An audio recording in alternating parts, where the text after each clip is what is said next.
Dawn breaks over a stretch of open pasture near a village called Tondibi, not far from the Niger River. On one side, a small, exhausted army that has just crossed the largest desert on Earth. On the other, tens of thousands of warriors defending an empire that has ruled West Africa for over 100 years. By the end of this single day in March of 1591, one of Africa's greatest empires will begin to fall, and the weapon that breaks it will be one the defenders have almost never faced in battle: the gun. For more than a century, the Songhai Empire had been the dominant power of West Africa, stretching from the headwaters of the Senegal River across the Great Bend of the Niger. Its capital, Gao, sat astride the trans-Saharan trade routes that carried gold, salt, and kola nuts across the desert.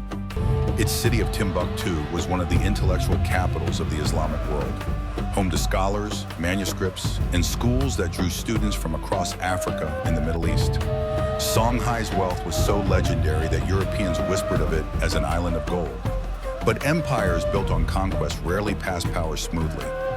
After the long, stable reign of Askia Daoud ended in the 1580s, rival sons and governors tore at the throne. The empire that emerged was still vast, but its unity was fraying.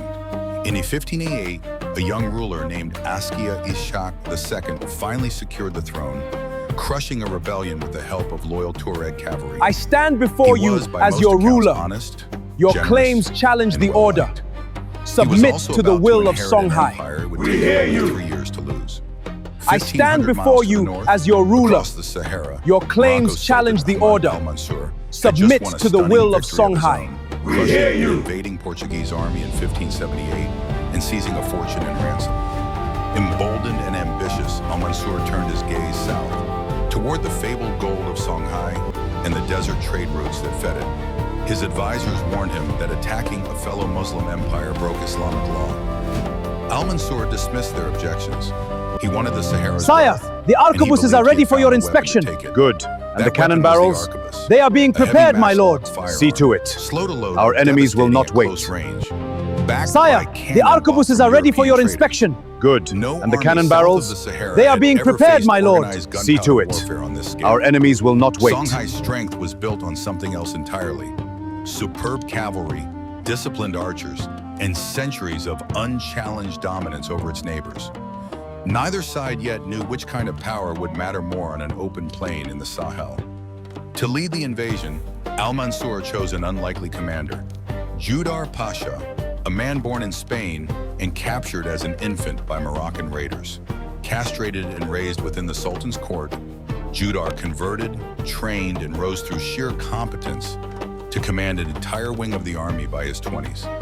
In October of 1590, he marched out of Marrakesh at the head of roughly 4,000 fighting men, a small force by Songhai standards, but one built entirely around the gun.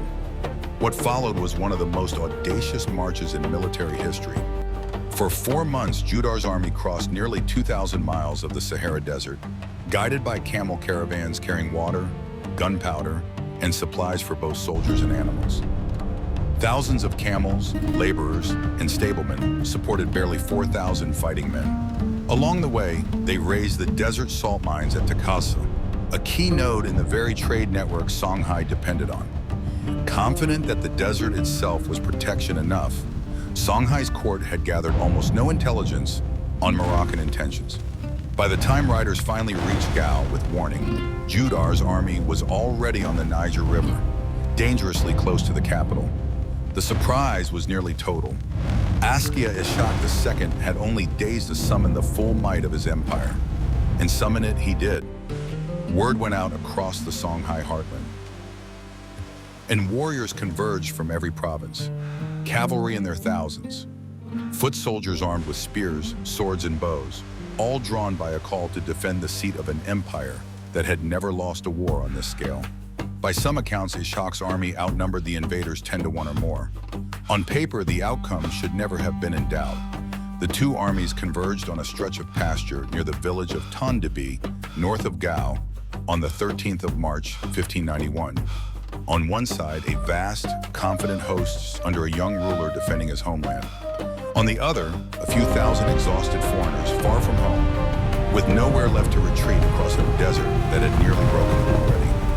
Ishaq was was not ignorant of firearms, and he had a plan. He ordered a great herd of cattle, by some accounts 1,000 head, driven ahead of his army, hoping the stampede and rising dust would screen his warriors' charge and throw the Moroccan line into chaos before a shot could be fired. It was a bold idea. It did not survive contact with gunpowder. As the dust cloud rolled toward them, Judar's arquebusiers held their position and opened fire. The noise and smoke of coordinated volleys, followed by cannon fire, threw the charge into disarray before it ever reached the Moroccan line. Songhai warriors emerging from the dust walked straight into gunfire at point-blank range, a weapon most of them had never faced in battle. What followed was not a battle so much as a collapse. Songhai cavalry that pressed the attack were cut down by volley after volley. The vast numerical advantage that should have overwhelmed Judar's small force instead became a liability, as panic spread through ranks that had never needed a plan for retreat.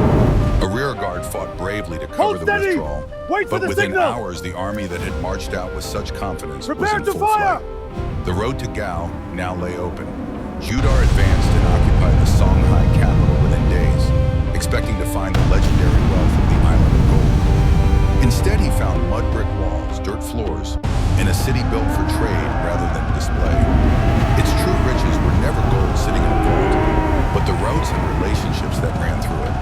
East Shak sent a desperate offer of slaves and gold if Judar would withdraw. Judar refused.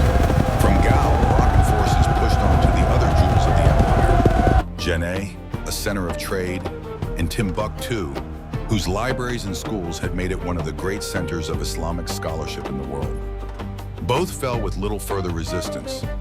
Networks of trade and learning that had taken centuries to build began to unravel in a matter of weeks. Politically, Songhai never recovered. Ishaq was deposed within the year. His successor lasted barely 40 days before being lured into a trap, captured, and executed.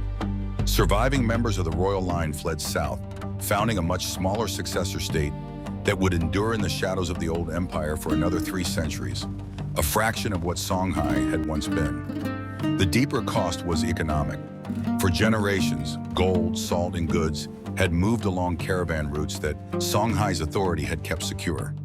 With that central power gone, the old trans-Saharan networks grew fragmented and unstable, just as European ships were beginning to draw West African trade toward the Atlantic coast instead.